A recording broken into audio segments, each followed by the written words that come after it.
Olá, meu nome é Sérgio Chaciais Júnior, sou estudante do 8º semestre da graduação em Medicina da Universidade Federal de Mato Grosso do Sul, UFMS, Faculdade de Medicina FAMED. Sou monitor voluntário de ensino de graduação, sob orientação da doutora Rosimeire Seixas, a respeito da disciplina obrigatória de bioética.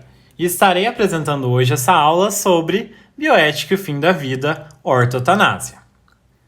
Bom, para começarmos, é importante nós estabelecermos a definição, portanto, da ortotanásia. E um trecho que eu achei bastante interessante no material de apoio que a doutora Rose proporcionou para nós é que ele diz o seguinte: em relação à vida na fase final, de um lado temos a eutanásia, como sua abreviação, e no outro extremo temos a distanásia como prolongamento da agonia, sofrimento e adiamento da morte. Entre esses dois extremos, encontramos a atitude que muitos bioeticistas denominam ortotanásia para falar de morte digna sem abreviações desnecessárias e sem sofrimentos adicionais, isso é, morte no seu tempo certo. Como eu achei bastante interessante, e esse conceito ele iniciou o capítulo do livro a respeito da ortotanásia, achei muito interessante de colocar ele aqui na íntegra. Bem, de forma geral, então, como o prefixo grego orto possui significado de correto, a ortotanásia relaciona-se à morte no seu tempo certo, sem abreviação nem prolongamento abusivos e desproporcionados do processo de morrer. Bom, é importante que a gente trate sobre a ortotanásia num aspecto histórico. E eu acho que esse capítulo, ele aborda muito essa questão histórica da ortotanásia, o que é bastante interessante. Um dos primeiros conceitos a ser abordado por esse livro é o direito de morrer. Ou seja, a expressão direito de morrer surgiu primeiramente na Declaração dos Direitos do Enfermo, que foi redigida em 1973 pela Associação dos Hospitais Americanos. Mas a que se relaciona esse direito de morrer, portanto? Ele se relaciona a uma atenção integral ao paciente, a não privar o paciente de morrer enquanto ação pessoal, a não encerrar a morte na clandestinidade, que a morte não seja um processo ocultado, portanto, a organizar o serviço hospitalar adequado, a favorecer a vivência do mistério humano-religioso da morte. Afinal, sempre deve-se ter uma visão biopsicossocial a respeito do paciente. E até mesmo no processo de morte, nós devemos sempre considerar a parte da espiritualidade do paciente nesse processo. E, claro, respeitar a autonomia do paciente, que é um princípio bioético, é um referencial bioético muito importante, que deve ser respeitado e se relaciona muito à ortotanásia, que é essa questão de morrer no tempo certo, e então você preserva a autonomia do paciente e faz de tudo para oferecer o maior conforto possível.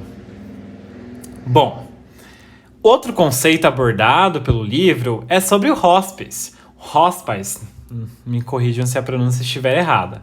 Mas esse termo ele é geralmente usado para definir uma casa ou um lugar onde são atendidos os pacientes terminais, sendo um centro de convivência acoplado ao hospital a fim de propiciar cuidados paliativos e a ortotanásia. Portanto, hospice ele se relaciona muito à questão desses cuidados paliativos, de oferecer o maior conforto possível para o paciente em seu processo de morte, em sua fase terminal, de modo a garantir uma morte no tempo certo com os seus cuidados adequados.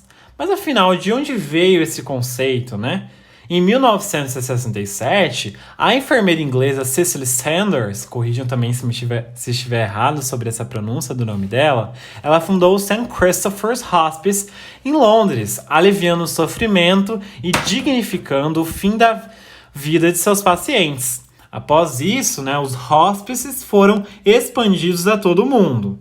E eu acho interessante nós falarmos sobre a Cicely Saunders, porque ela é um dos principais nomes históricos dos cuidados paliativos. Então a sua trajetória se relacionou muito a essa questão de se dedicar à ortotanásia, se dedicar aos cuidados paliativos, de propiciar esses cuidados, de cuidar de seus pacientes de modo a aliviar as dores deles no seu processo de morte. Então ela foi muito interessante. Trouxe aqui até uma foto dela, a foto do St. Christopher's Hospice, uma foto dela também com o paciente, que encontrei na internet. Bom, mas, aliás, o hospice, além de um lugar, além de um local que propicia os cuidados paliativos, ele deve ser tido também como uma filosofia. Ou seja, na verdade, hospice, mais do que um local, é uma filosofia. Mas como seria essa filosofia? Aqui nós temos alguns conceitos que se relacionam a ela, tais como aceitar a morte como um processo natural, não antecipar nem prolongar a vida, a fim de não cometer justamente o que o livro aborda no início, das questões como eutanásia, distanásia. Considerar que o paciente deve ficar unido a seus familiares e entes queridos, que é sempre muito importante essa parte, De novo relembrando essa questão biopsicossocial. Afinal, o paciente, a sua parte social, que é como ele se relaciona com as pessoas com quem gosta, com quem cultiva afeto, é sempre muito importante para a sua saúde. Isso deve ser cultivado. Lembrar que a equipe interdisciplinar de cuidado integral é muito importante nesse contexto, porque vários profissionais podem estar auxiliando esse paciente nesse processo de morte, tais como psicólogos, fisioterapeutas, nutricionistas, médicos, enfermeiros e outros profissionais em que seja possível e necessária a atuação, outros profissionais de saúde, no caso. E às vezes também de outros setores sociais, por exemplo, como no idoso, que às vezes precisa de um profissional especializado em gerontologia, que pode ser de várias áreas de cuidado interdisciplinar. Além disso, o hospice ele se relaciona a controlar a dor e atenuar os sintomas da doença e dar assistência ao paciente mesmo sem condições de pagamento, o que inclusive se alinha com a política brasileira de saúde, pois se relaciona com um conceito de uma saúde universal que é proposta pelo Sistema Único de Saúde. Bom, outro assunto, outra temática bastante importante que é abordada pelo livro é sobre os períodos do processo de morte. Lá dizem que, nos Estados Unidos, a psiquiatra Elizabeth Kubler-Ross deu o impulso inicial para a criação do sistema de asilos específicos para doentes. Coloquei até uma foto dela aqui. E uma coisa que é importante que ela diz no seu livro On Death and Dying é que ela identificou os períodos do processo de morte. No primeiro estágio, negação e isolamento, que o paciente se nega a estar naquela condição e às vezes se isola por conta disso. Segundo estágio, raiva, que ele tenta aliviar a sua dor por meio de agressividade. No terceiro estágio, a barganha, que ele tenta fazer alguma troca, algum combinado, às vezes com Deus, Se relaciona às vezes muito com a parte religiosa, de que ele, por exemplo, vai parar de ser agressivo se ele puder melhorar. Quarto estágio em que ele aceita a sua condição e ele fica triste por conta dela, que é a depressão. E o quinto estágio, que é a aceitação. Ele já não sente mais essas outras coisas, aceita o estágio em que está. E por que isso é importante? Porque para você entender, para você contextualizar a ortotanásia, você tem que entender que os pacientes eles podem estar por esses estágios, não necessariamente nessa ordem, mas entender que eles são inerentes ao processo de morte e que, na prática médica, eles serão muito importantes para nós sabermos lidar com ele. Afinal, a partir do momento que conhecemos esses estágios, nós podemos ter um pouco de mais autonomia para poder lidar com cada uma das fases e oferecer o melhor cuidado possível para o paciente, nesse sentido. E bem, uma das últimas coisas abordadas pelo livro, que é muito importante também, é sobre o testamento vital, que se insere nesse contexto de cuidados paliativos de ortotanásia. A origem do testamento vital, Live and Will, é atribuída a Louis Kuttner, que eu até coloquei também uma foto aqui. Esse documento ele serve como uma garantia da vinculação do médico à vontade do paciente terminal, respeitando, por exemplo, se ele quiser ir a uma UTI, caso houver necessidade, claro, e se, por exemplo, ele deve ser reanimado diante de uma parada cardiorrespiratória, diante de uma PCR, por exemplo. Portanto, esse documento ele é essencial para o paciente de ser estabelecido quando ele está nessa fase, né, de terminalidade, em término de vida, para justamente respeitar a autonomia desse paciente e poder oferecer o melhor cuidado possível para ele. No entanto, uma das coisas que é criticada, inclusive pelo livro, é que é necessária a edição de uma lei específica no Brasil, porque às vezes esse testamento vital não existe um direcionamento tão concreto, tão bem definido, como, por exemplo, onde ele deve ser outorgado, a forma como ele deve ser realizado, estabelecido. Portanto, aqui no Brasil, nós ainda precisamos um pouco de mais avanços nesse sentido. Mas ele é considerado muito importante no mundo todo como uma garantia da autonomia do paciente em estágio final de vida. Bem, uma das outras coisas, né, agora falando sobre o artigo que a doutora Rose disponibilizou para nós, a doutora Rosimeire disponibilizou para nós, é o artigo que ele trata sobre um aspecto histórico de como foi interpretada a questão da ortotanásia no Brasil. Ele inicia o texto dizendo que, em maio de 2007, o Ministério Público Federal, MPF, ele ingressou com uma ação civil pública contra o Conselho Federal de Medicina, CFM, requerendo o reconhecimento da ilegalidade da resolução CFM número 1805 de 2006 e sua suspensão liminar. Portanto, afinal, qual foi essa resolução? Essa resolução, ela justamente tratava sobre a ortotanásia. Eu trouxe aqui, inclusive, o artigo 1º dela, em que ela diz assim: é permitido ao médico limitar ou suspender procedimentos e tratamento que prolonguem a vida do paciente, do doente, em fase terminal de enfermidade grave e incurável, respeitada a vontade da pessoa ou de seu representante legal.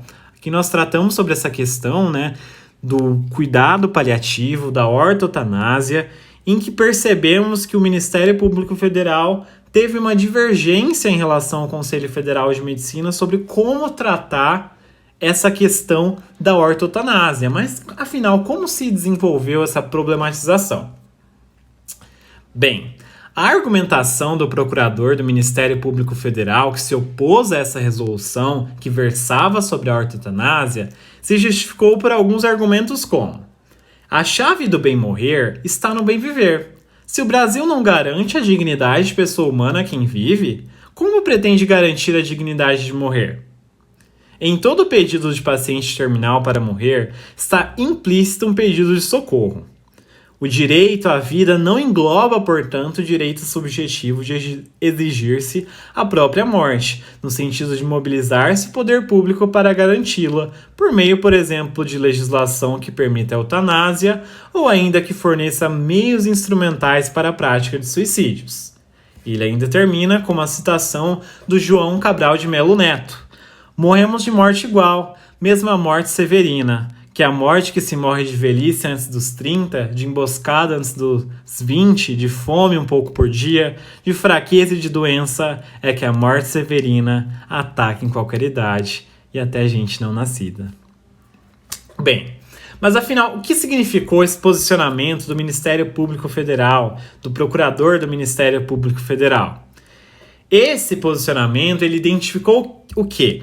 Uma dificuldade de garantir a dignidade no viver e no morrer, que é um dos primeiros argumentos que ele aborda, a interpretação da interrupção de recursos para a manutenção e ou prolongamento da vida como pedido de socorro, ou seja, a ortotanásia seria considerada um pedido de socorro, o entendimento de que a ortotanásia significa um procedimento que contradiz o direito à vida, configurando-se como eutanásia e, portanto, conduta passível de criminalização.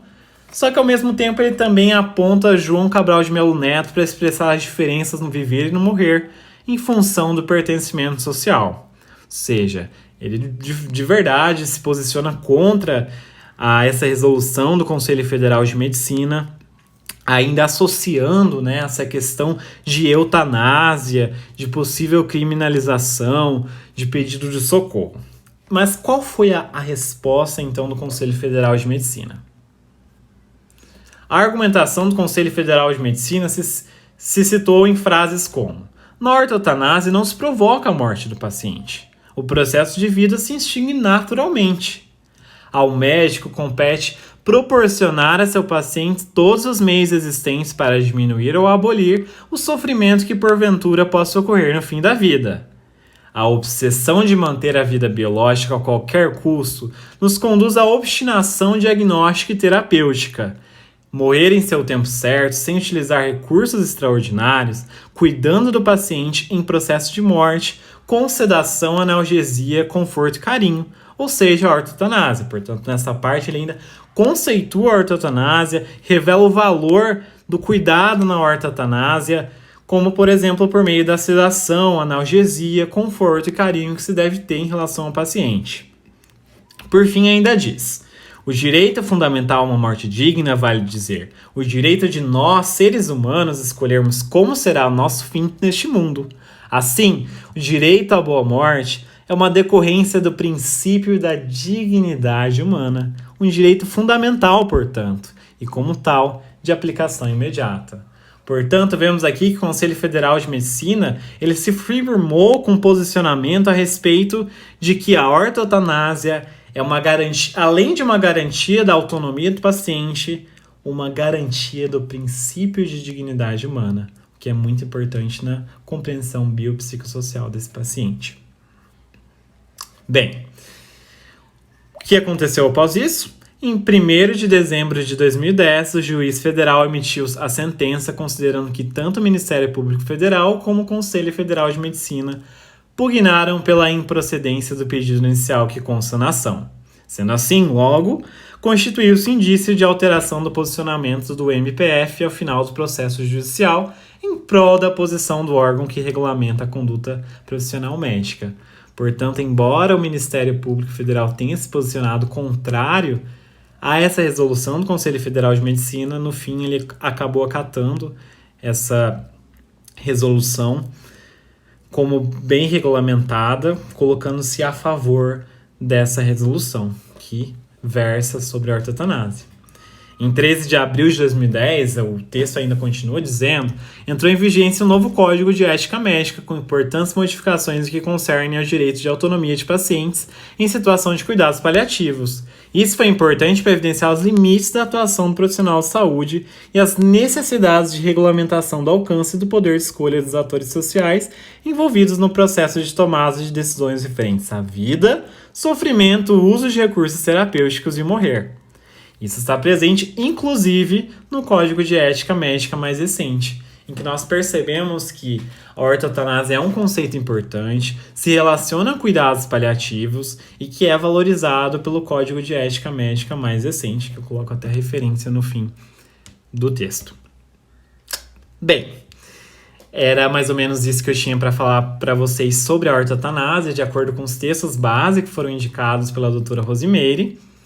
Vou aqui colocar algumas indicações de obras. Eu tirei essas indicações de obra do site do Laboratório de Estudos sobre a Morte do Instituto de Psicologia da USP, né, do LEM-IP-USP.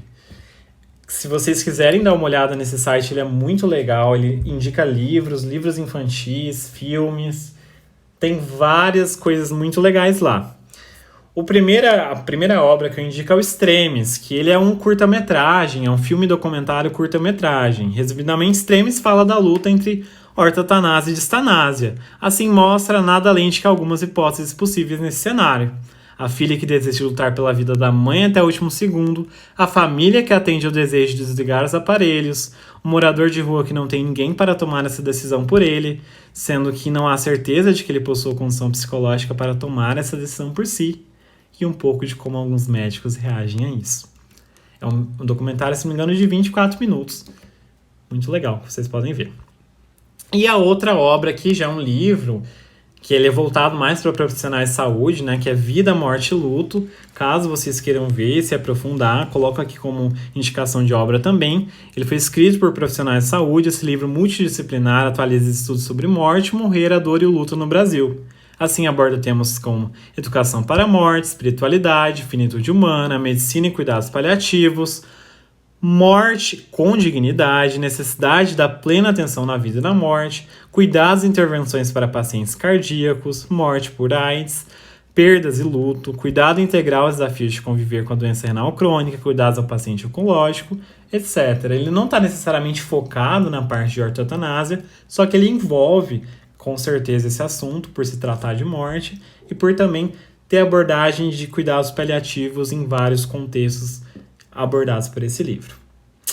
Bem, aqui as referências que foram utilizadas, tanto do Código de Ética Médica, do livro, do Laboratório de Estudos sobre a Morte da USP, do artigo disponibilizado pela professora.